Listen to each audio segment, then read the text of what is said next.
Hello नमस्कार जय हिंद। स्वागत है आप सभी का इस वीडियो क्लास में, जिसमें हम लोग बिहार बोर्ड क्लास 10th के मैथ बुक के अध्याय 1 वास्तविक संख्या रियल नंबर का अध्ययन कर रहे हैं। इस वीडियो में हम लोग प्रश्नावली 1.1 के बाकी 4 प्रश्नों का समाधान करेंगे। इससे पहले वाले वीडियो में पार्ट 1 में हमने महत्वपूर्ण बेसिक कंसेप्ट के साथ इसी प्रश्नावली के फर्स्ट क्वेश्चन के तीनों प्रश्न का समाधान किया था। निम्नलिखित संख्याओं का HCF ज्ञात करने के लिए यूक्लिड विभाजन एल्गोरिथम का प्रयोग। चूंकि वीडियो काफ़ी लंबा होता देख मैंने सोचा कि इसको 2 पार्ट में बना दिया जाए। इसमें हम लोग इस 4 प्रश्न संख्या 2 से 5 तक का ही समाधान करेंगे। अगर आपने इस प्रश्नावली का फर्स्ट पार्ट नहीं देखा है तो उसे भी अवश्य देख लें, क्योंकि उसे देखने के बाद ही ये आपको ज़्यादा अच्छा से समझ में आएगा।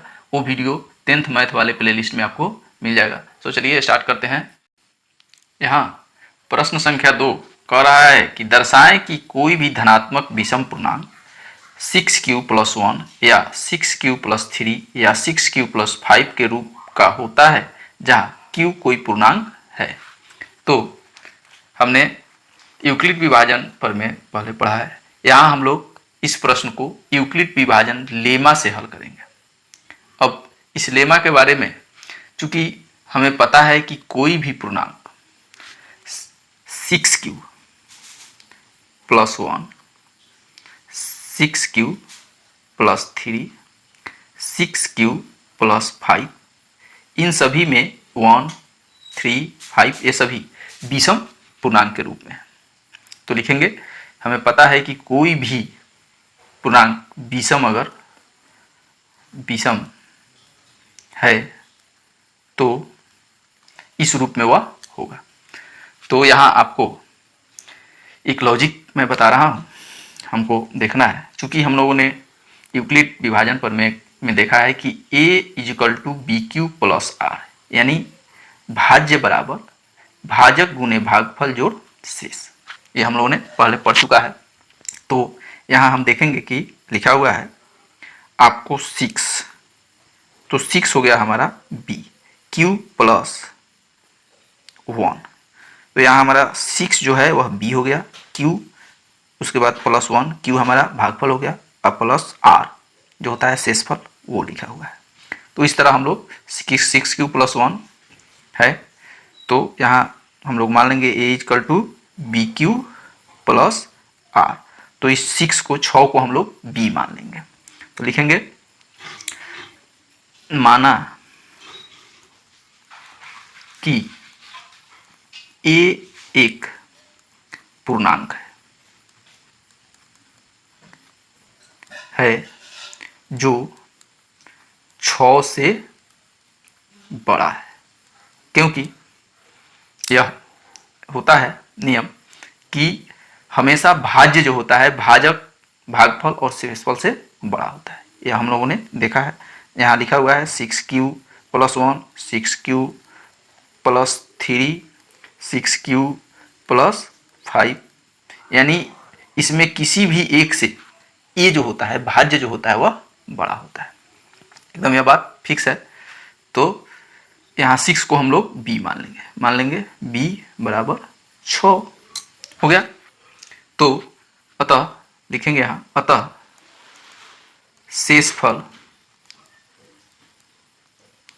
जो होगा 6 से कम होगा, 6 से कम होगा, क्योंकि हम लोगों ने पढ़ा था कि r बड़ा और बराबर हो सकता है 0 के, और r से बड़ा आपको b होगा। q और b आपस में बराबर हो सकते हैं। b और q जो है b q से बड़ा भी हो सकता है और बराबर भी हो सकता है, ये दोनों हो सकते हैं। लेकिन r से हमेशा b बड़ा होता है, और r जो है 0 से बड़ा भी हो सकता है या 0 भी हो सकता है। यह हम लोग पहले बेसिक कंसेप्ट में पढ़ा है। अगर आपने उस वीडियो को नहीं देखा है तो वीडियो जाकर अवश्य देख लें, क्योंकि उसको जानने के बाद ही यह आपको ज़्यादा अच्छा समझ में आएगा। तो शेषफल जो है 6 से कम होगा, एकदम फिक्स बात है। तो हम लोग यहाँ लिखते हैं r = 0 हो सकता है, 1 हो सकता है, 2 हो सकता है, 3 हो सकता है, 4 हो सकता है या 5 होगा, चूंकि 6 से कम है तो इतना ही होगा। यूक्लिड विभाजन प्रमेय से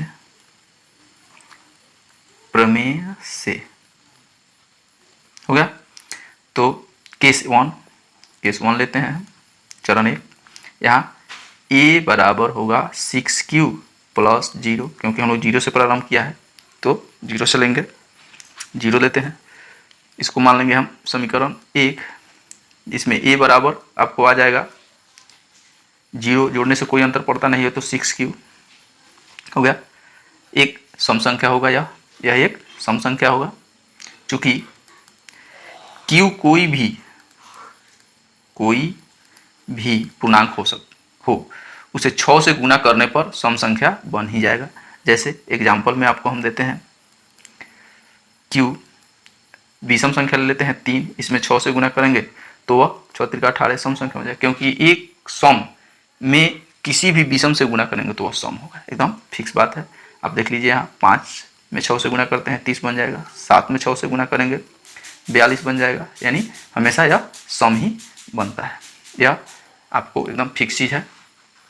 तो उसके बाद हम लेते हैं केस 2, जब r बराबर 1, r को हम 1 ले लेते हैं। यहाँ r इक्वल टू 0 लिए थे, बराबर 0 लिए थे, यहाँ r बराबर 1 लेते हैं, क्योंकि यहाँ हम लिखे हैं 0 1 2 3 4 5 या 5, तो r बराबर 1 लिखेंगे तो a बराबर आपको होगा 6q प्लस 1।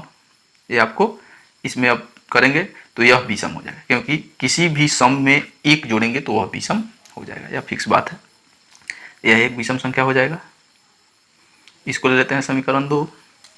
उसके बाद क्योंकि हम जानते हैं कि सम जोड़ विषम अगर लेते हैं तो विषम हो जाएगा, और विषम जोड़ सम लेंगे, विषम जोड़ सम करेंगे तो वह सम बन जाएगा। तो यहाँ आपको ये होगा। अब उसके बाद हम केस 3 लेते हैं, केस 3 में r को हम 2 मान लेंगे, तो होगा आपको a = 6q प्लस 2। तो यहाँ सम हो रहा है, आपको सम जोड़ सम बराबर सम ही होगा।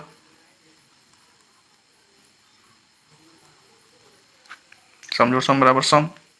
उसके बाद केस 3 लेते हैं हम, केस 4 में r बराबर 3 ले लेंगे, 0 से माने थे तो 0 1 2 3, तो a बराबर होगा आपको 6q प्लस 3। तो यहाँ होगा सम जोड़ विषम, सम जोड़ विषम बराबर हो जाएगा आपको विषम।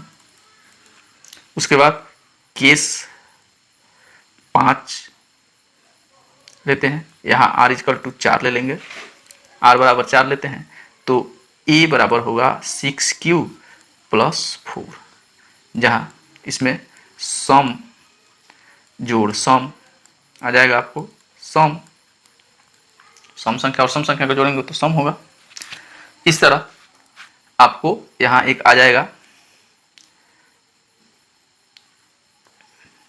एक ये हो जाएगा आपको। उसके बाद केस नंबर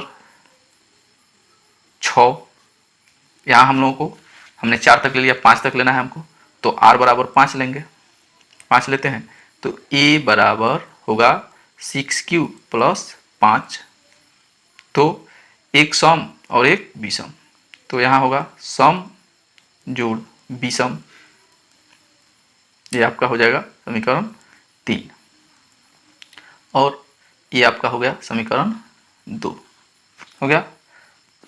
तो ये r बराबर ले लिए तो a बराबर 6q प्लस 5, तो सम जोड़ विषम समीकरण 3। प्रश्न कह रहा है कि धनात्मक विषम पूर्णांक इतना के रूप में होगा, धनात्मक विषम पूर्णांक इतना के रूप में होगा कि नहीं। तो हमने यहाँ देखा, जब भी विषम पूर्णांक डालते हैं तो हमारा विषम आ रहा है, हर विषम 1 डाले विषम आ गया, 2 डाले तो सम आ गया, 3 डाले 3 विषम है तो विषम आ गया, फिर यहाँ 5 डालते हैं तो सम और विषम जोड़ विषम। तो हर स्थिति में सम के साथ विषम जब ही हम जोड़ रहे हैं तो विषम ही आ रहा है। इसलिए हम यहाँ लिखेंगे समीकरण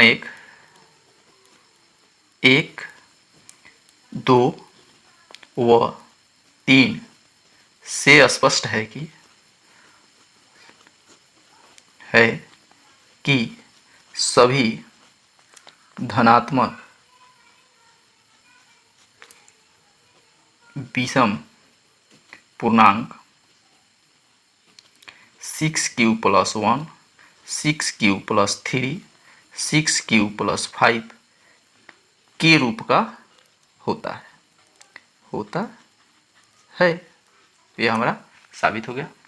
अब हम बनाते हैं हमारा तीसरा प्रश्न है, काफ़ी महत्वपूर्ण प्रश्न है लेकिन आसान प्रश्न है। इसको हम लोगों को एचसीएफ निकालना है। कह रहा है किसी परेड में 616 सदस्यों वाली एक सेना आर्मी के टुकड़ों को 32 सदस्यों वाली एक आर्मी बैंड के पीछे मार्च करना है। दोनों समूहों को समान संख्या वाले स्तंभों में मार्च करना है। उन स्तंभों की अधिकतम संख्या क्या है जिसमें वे मार्च कर सकते हैं। चूंकि हम जानते हैं कि अधिकतम संख्या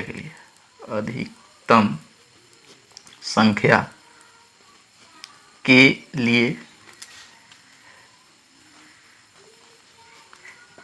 HCF निकाला जाता है और न्यूनतम के लिए तथा न्यूनतम के लिए LCM निकाला जाता है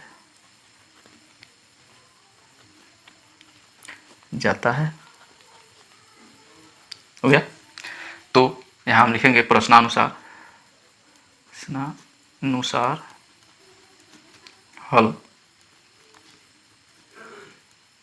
HCF कितना है 616 और 32 का क्या होगा, 616 और 32 का क्या होगा। तो लिखेंगे यूक्लिड विभाजन प्रमेय से चूंकि 616 और 32 का पहले HCF हम लोग भाग विधि से निकाल के देख लेते हैं।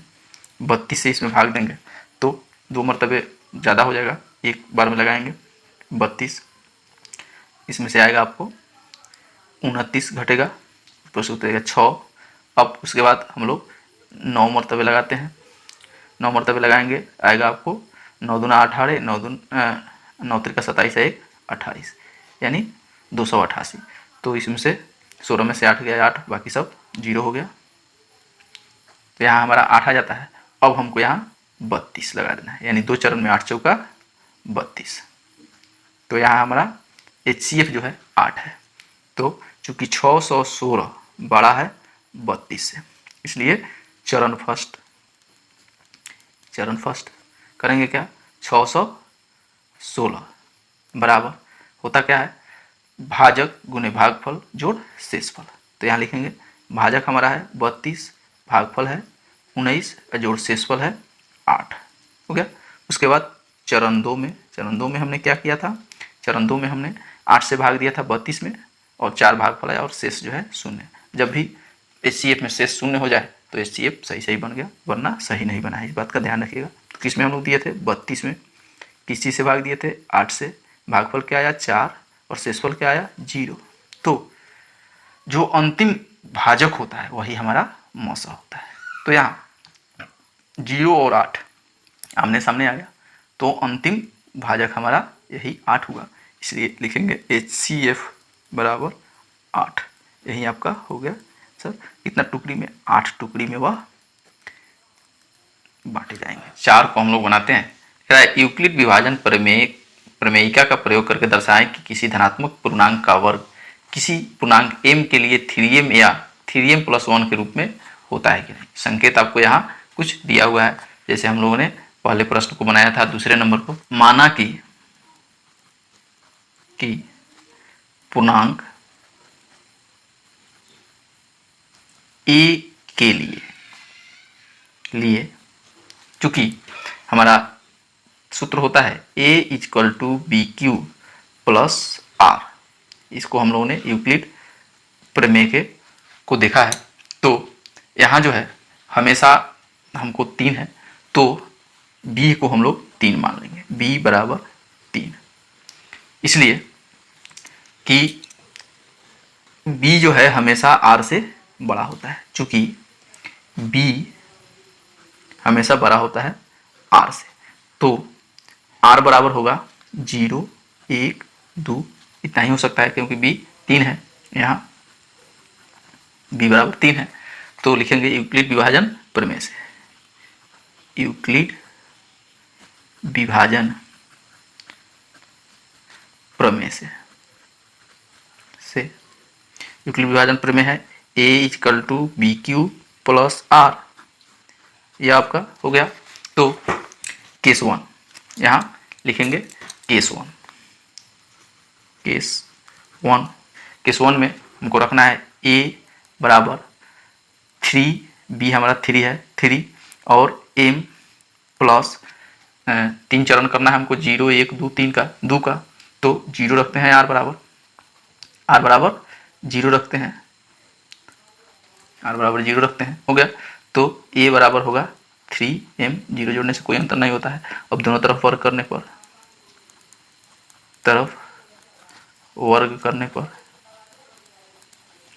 दोनों तरफ वर्ग करते हैं, तो a में वर्ग करेंगे a स्क्वायर, 3m में वर्ग करेंगे 3m स्क्वायर, a स्क्वायर बराबर 3m करेंगे तो 9m स्क्वायर हो गया। a स्क्वायर बराबर, इसमें से 3 कॉमन ले लेंगे, इधर होगा 3m स्क्वायर। तो यहाँ लिखेंगे माना 3m स्क्वायर बराबर m, 3m स्क्वायर को m मान लेंगे, तो आएगा हमारा a स्क्वायर बराबर 3, और m स्क्वायर को हमने m माना है तो 3m, ये हमारा का रूप हो गया, ये हमारा एक समीकरण हो गया। अब हम केस 2 लेते हैं, 2, यहाँ r को हम 1 मानेंगे, r बराबर 1, तो लिखेंगे a बराबर 3m प्लस 1, तो दोनों तरफ वर्ग करने पर फिर वर्ग करेंगे, तरफ करने पर वर्ग करते हैं तो a स्क्वायर, और ये होगा आपको 3m प्लस 1 का स्क्वायर हो गया। तो ये आपको आ गया a प्लस बी के होल स्क्वायर के रूप में, चूंकि a प्लस बी का होल स्क्वायर बराबर होता है a square plus b square plus 2ab हो गया। तो होगा a square 3m square plus b square 1 का स्क्वायर प्लस 2, a में आपको है 3m और b में है 1, तो हो गया आपको इसमें 9m स्क्वायर प्लस 1 प्लस 3 दूना 6m हो गया। तो हम इसको अब ऐसे सीधा इसमें से कर लेते हैं, इस 3 और इस 6, इस 9 और 6 को एक साथ कर देते हैं, प्लस 6m और प्लस 1, और इसमें से 3m कॉमन ले लेंगे, 3 कॉमन हो जाएगा, तो इसमें से बचेगा आपको 3m square plus 3m plus 1, 3m square plus 2m plus 1। तो यहाँ लिखेंगे माना कि 3m स्क्वायर प्लस 2m बराबर m, इसको m हम लोग मान लेंगे, और m मानने के बाद यह हमारा हो जाएगा, इधर तो 3 है, यहाँ 3 है ही, तो यह 3 और इसको हमने m माना है तो m लिख देंगे प्लस 1 का रूप, समीकरण 2 हो गया। अब केस हमारा आता है यहाँ तीसरा केस में क्या है, 2, r बराबर 2 रखना है, तो लिखेंगे a बराबर यूक्लिड नियम से 3m प्लस 2, वर्ग करने पर वर्ग करते हैं तो a square plus 3m plus 2 का स्क्वायर का a स्क्वायर रह जाएगा, और ये आपको 3m प्लस 2 का होल स्क्वायर है, तो इसको हम लोग फिर तोड़ देंगे वहीं a प्लस बी के होल स्क्वायर पर। तो a प्लस बी के होल स्क्वायर में होता है कि a square plus b square plus 2ab 2a b. 3m 9m² plus 2 दूना 4 प्लस 3 दूना 6 दूना 12m। इसको एक तरफ कर लेते हैं, 9m² प्लस 12m प्लस 4। इस 4 को हम एक और तरीके से लिख सकते हैं, 9m² प्लस 12m, और इस 4 को हम लिख सकते हैं 4 प्लस 1, 3 प्लस 1, सॉरी 3 प्लस 1 में लिख सकते हैं इसको। अब इसमें हमारा 3 कॉमन हो जाएगा, 3 कॉमन ले लेते हैं, बच जाएगा इधर 3m² प्लस 3 चौका 12m प्लस 1 प्लस 1। अब यहाँ लिखेंगे माना 3m² प्लस 4m प्लस 1 बराबर m, मान लेंगे। तो यहाँ हमारा हो जाएगा 3 तो है ये है, a² बराबर 3 है ये है, और इसको हमने m मान लिया है, तो यहाँ m लिख देंगे प्लस 1, हो गया। ये हमारा हो गया समीकरण 3। अब समीकरण 1, 2 और 3 से लिखेंगे, समीकरण 1, 2 व 3 से स्पष्ट है कि कोई भी धनात्मक पूर्णांक का वर्ग 3m, 3m प्लस 1 के रूप में आता है, यही हो गया हमारा आंसर। अब प्रश्न संख्या 5 लिखा है, यूक्लिड विभाजन प्रमेयिका का प्रयोग करके दर्शाएं कि किसी धनात्मक पूर्णांक का घन 9m, 9m प्लस 1 या 9m प्लस 8 के रूप में होता है। यहाँ हम लोगों को 3m और 3m प्लस 1 लेना था, इसमें वर्ग करना था, यहाँ हम लोगों को घन करना है। माना धनात्मक पूर्णांक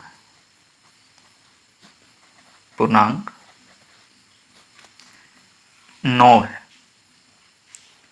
धनात्मक पूर्णांक a है, व b बराबर 3 लेने पर क्योंकि चूंकि r जो है हमेशा आपको b से छोटा होता है, b हमेशा r से बड़ा होता है। तो हम यहाँ 3b को इसीलिए ले रहे हैं कि 3 चरण में ही हम बनाएंगे, चूंकि यहाँ आपको b बराबर अगर 9 हम लेते हैं तो 9 से छोटा संख्या आपको 9 से छोटा आपको हो जाता है 0 से लेकर 1 2 3 7 8 तक। तो यह आपको 8 केस में हमको बनाना होगा, बहुत लंबी प्रोसेस हो जाएगी, तो इसीलिए हम लोग इसको 3 लेते हैं। चूंकि 9 का गुणनखंड होता है आपको 3, तो 3 ले लेंगे, और 3 जो है वह 9 तिरका 27, 9 से 3 में अगर गुना करते हैं तो 27 हो जाएगा। तो यहाँ b बराबर 3 ले लेते हैं, लेने से हमें बनाने में आसानी होगा, क्योंकि r हमेशा b से छोटा होता है। तो यहाँ 0 1 2 यही 3 केस हम लोगों को बनाना होगा। तो लिखेंगे यहाँ यूक्लिड विभाजन प्रमेय से, यूक्लिड विभाजन प्रमेय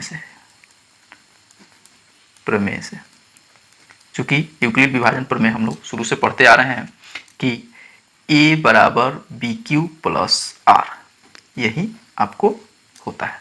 तो a बराबर हम लोग यहाँ 3m प्लस R को लेंगे, एकदम फिक्स बात है। अब हम लोग केस 1 लेते हैं, इसमें r बराबर 0, यहाँ 0 से लिए हैं, 0 1 तो करेंगे तो r बराबर 0 लेंगे हम, हो गया। तो लिखेंगे a बराबर 3m प्लस 0, a बराबर आपको होगा 3m, दोनों तरफ घन करना है, यहाँ हम लोगों को घन करना है, तो घन करने पर दोनों तरफ घन करने पर दोनों तरफ घन करेंगे, तो इधर a में घन करेंगे AQ और 3m में घन करेंगे, तो आ जाएगा आपको AQ बराबर 3 3 9 3 27 MQ। अब इसमें जो है 9 हम कॉमन ले लेंगे, बन जाएगा हमारा 3MQ। लिखेंगे यहाँ माना कि 3MQ बराबर m, m मान लेंगे तो बच जाता है हमारा यहाँ 9 और 3m को हमने m मान लिया है तो लिख देंगे 3m। इस रूप में हो गया, यह आपको समीकरण 1 हो गया।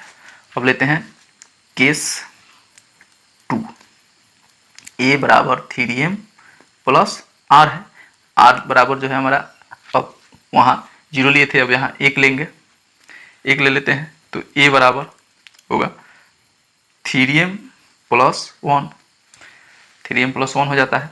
उसके बाद दोनों तरफ घन करने पर लिखेंगे, घन करने पर घन करते हैं a क्यूब बराबर 3m प्लस 1 का क्यूब। अब यहाँ आ रहा है हमारा a प्लस बी का होल क्यूब, तो a प्लस जो क्यूब, a प्लस बी का होल क्यूब के बारे में हम लोग जानते हैं, होता है a cube plus b cube plus 3a square b plus 3b square a, यही हमारा सूत्र होता है। तो इस पर हम इसको तोड़ देते हैं, a क्यूब यानी 3m cube plus b cube यानी 1 का cube plus 3m square plus b, जो b है हमारा 1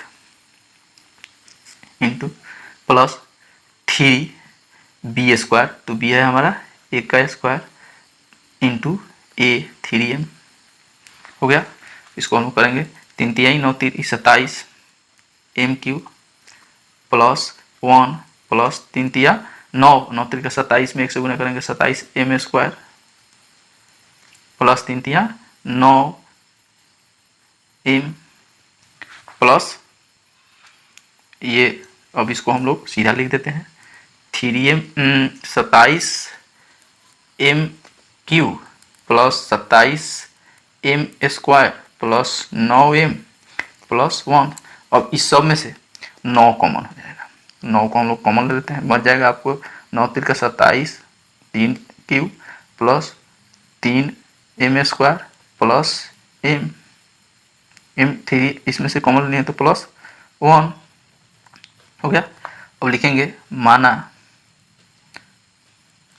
कि 3m cube plus 3m square plus m बराबर होगा m। अगर m मान लेंगे तो जब m वहाँ मान लेते हैं तो इधर 9 कॉमन लिए है 9 और ये टोटल का m गुना में है और प्लस 1, ये हमारा हो गया समीकरण 2। केस 3 केस में हमको क्या करना है कि 0 और 1 को हमने r के रूप में रख दिया है, तो अब r के रूप में 2 को रखना है क्योंकि 3 से छोटा ही हमको लेना है, तो हम रखते हैं, तो होगा a बराबर 3m प्लस r, तो a बराबर होगा 3m प्लस 2, दोनों तरफ घन करने पर लिखेंगे, घन करने पर करते हैं तो a क्यूब और इधर हो जाएगा 3m प्लस 2 का होल क्यूब, तो 3m प्लस 2 के होल क्यूब को हम फिर वहीं तोड़ देंगे, तो a प्लस बी के होल क्यूब पर तोड़ते हैं तो होगा a cube plus b cube plus 3a square B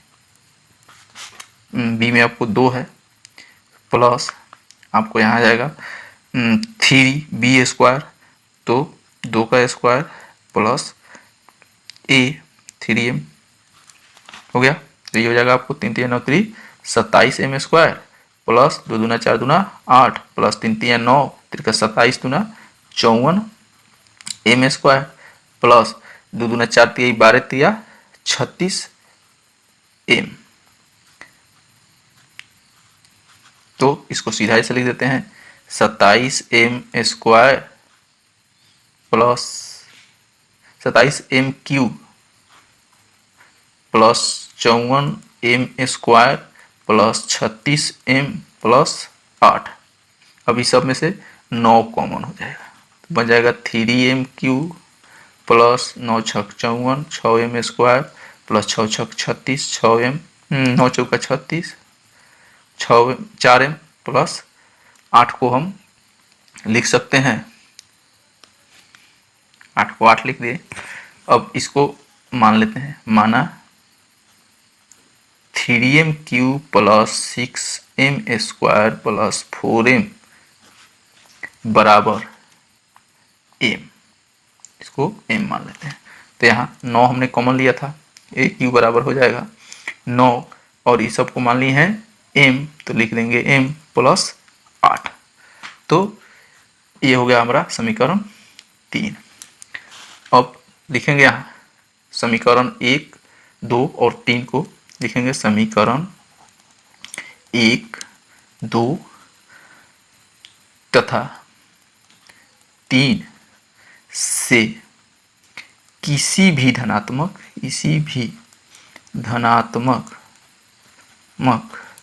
पूर्णांक का घन 9m प्लस 1 9m प्लस 8 का होता है। इस प्रकार हमारा 5वां नंबर क्वेश्चन भी समाप्त हो गया। अब अगले पार्ट में हम लोग मिलते हैं। अगर हमारा वीडियो अच्छा लगा हो तो चैनल को सब्सक्राइब करें, लाइक करें और अपने दोस्तों में शेयर करें तथा बेसिक कंसेप्ट के लिए पार्ट 1 वीडियो को देखना ना भूलें। मिलते हैं नेक्स्ट वीडियो में। जय हिंद।